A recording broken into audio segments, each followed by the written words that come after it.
Welcome to A&M Reviews. I'm Skybear, and I'm here with my buddy Sal. What's up, Sal? Not much.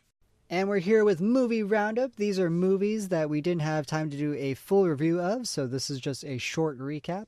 And our movie rating system is in the description in case you want to follow along. All right, so what have you seen recently, Sal? I went to go see Geostorm. Oh, God. Oh, why? Okay, before why you did say you that, do that to yourself?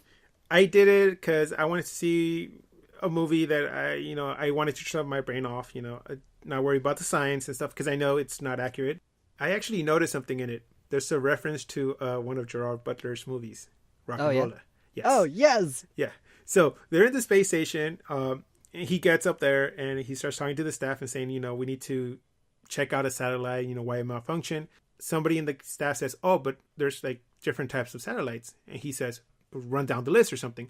And he's like, we have this type and we have the other type that's my favorite. I actually call it Rock and Rolla. I think that's what I heard. Maybe I'm wrong, but it's a reference to one of his movies. And then Gerard Butler's character reacted like, well, I think he said something. Maybe he's like, oh, that's a dumb name. Nice. So when I heard that, I perked up on my seat. I'm like, wait, did I just hear right? But still, it didn't redeem itself that much. I gave it a 7 out of 10 just because of the joke. That's why I gave it a 7. Just for the joke. Just for the joke. How many extra points did the joke get? It got a point and a half. A point and a half. Yes, I was kind of tired because like every scene there, I was like, that's not accurate. That's not accurate. You can't do that. If the floor was melting, you fucking be dead. No. You can't run on lava. No, your tire would have blown. No. Building would shatter. Rocks would fall on you, or concrete would hit you. No, fuck it. No. Or your fucking car's glass would have been broken already, because of the pressure and steam. I just started nitpicking at stuff, but even though I just went there to turn off my brain, I couldn't turn it off completely. So would you say that not only is it a disaster movie, but it's also a disaster of a movie? Hey! Movie pun! Oh my god, that was so dumb. The science is not there. And then like they're trying to, I guess, fix global warming in a sense. But every time you see like 7 spaceships at a time flying into space. And I'm like, wait, let me calculate just roughly in my head. Each space shuttle takes how many jet fuel, and then it's a special fuel that combines, and then the byproduct of burning creates more greenhouse gases. And at the same time, you need to get all these metal parts and everything. I'm like, wait, you know what? You're fucking the Earth even more, unless you're fucking like teleporting them up into space. And the whole idea that all the nations work together, I'm like, Yeah, that's why, Sal. I mean, they got global warming under control so they can burn all the fossil fuels they want. Makes sense. Yeah. No, but the thing is, like, I would have believed it if they would have said, whoa, we started it and nobody was with us. And then slowly they started coming together. And once we saw, they jumped on on board and they started helping. Then I would have been like, okay, that's more realistic. Instead of like, hey, we got together and we started singing Kumbaya. I was like, no, that's not possible. So yeah, 7 out of 10. Don't go see it. Wait until it comes on DVD or Netflix. Watch it then. Even then, have a little wine with, while you're watching the movie. Don't think too much. The next movie I saw was Jigsaw. Ew. Oh, God, Sal. I get it. But come on, Skyber. Why? Skyber, I'm the guy who wants to go see Boo 2. Okay? I know, dude. I mean, I'm like, how many times can you kick the horse, dude? Like...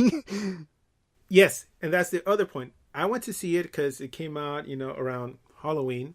I'm the guy who wants to go see scary movies and stuff like that. Jigsaw is a bloody movie. It's a gory movie. So I'm like, hey, I'll go watch it. I had some time. So I went to go watch it. I gave it a 5 out of 10. The same story is a cookie cutter story, just different characters. They always say, oh, Jigsaw's alive, this and that. Or why is he alive? Is he back? Is this? And it comes out to be like another third person who's like, oh, I'm the copycat, but I'm doing it because of this reason, or he was my teacher, or he was my idol, or I just found his stuff and I try to carry on his plans. And it's like, isn't that the same story for the past 3 movies? I'm like, Jigsaw has been dead since the first movie. It's like, you can't keep playing the same thing like he's alive without, Sure you can. He always comes back.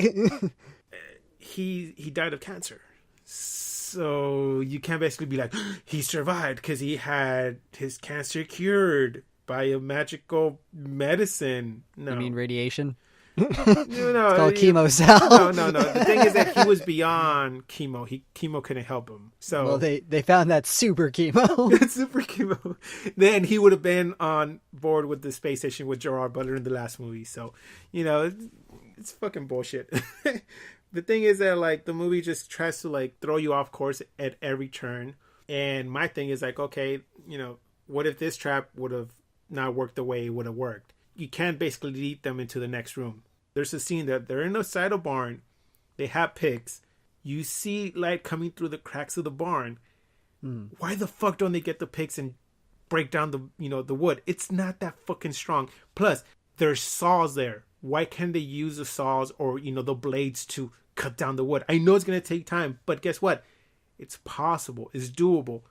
Maybe Jigsaw was watching them, or the guy that was supposed to be Jigsaw. But at the same time, that would basically ruin his plan to be like, no, you have to cooperate. Don't do this. Fucking play my game. But yeah, I mean, and he didn't have like a failsafe. Just like, oh, if someone starts messing around, then everybody dies. Nothing like that. No, because at the beginning, you see that they had like something around their neck or something. Mm-hmm. But then I think they take it off, and then halfway through the movie, there's nothing on them. Mm-hmm. And this is the same thing that happens in the other movies. It's two timelines put together. It's like the present mixed with the past.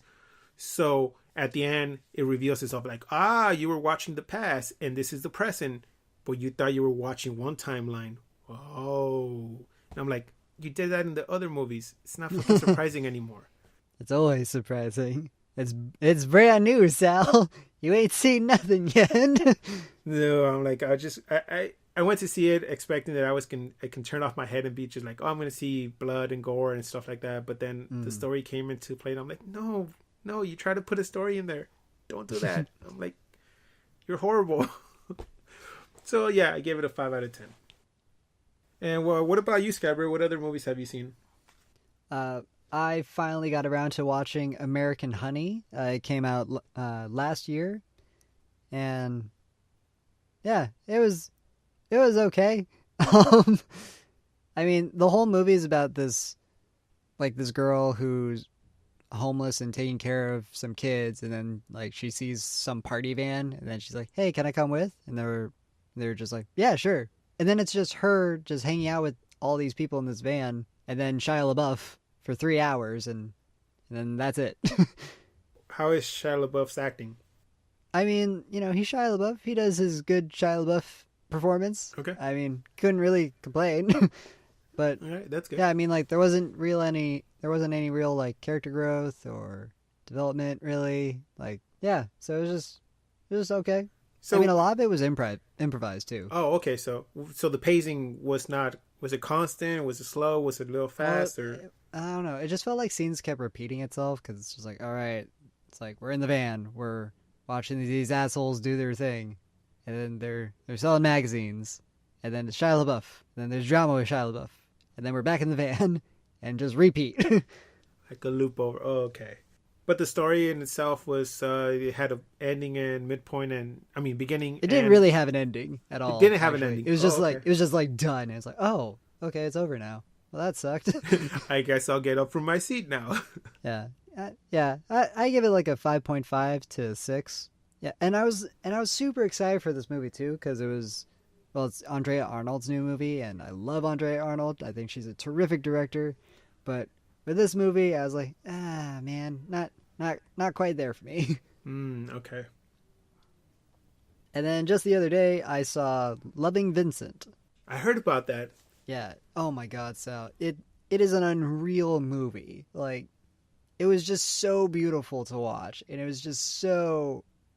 I was just like in such awe watching this film, and it just didn't even seem real at certain points. Even though, like, I knew the whole time, like, yeah, these are all paintings. Holy shit! I'm gonna go see it because yeah, and like for those of you who don't know, they use thousands of paintings, like stop motion for the whole film. It's incredible. Wow, I'm gonna go see it because it's playing at my local indie theater where I work close by, so I'm gonna go and watch it. 'Cause I'm gonna make time. For that movie, I give it a 9 out of 10. Like, I just because of like.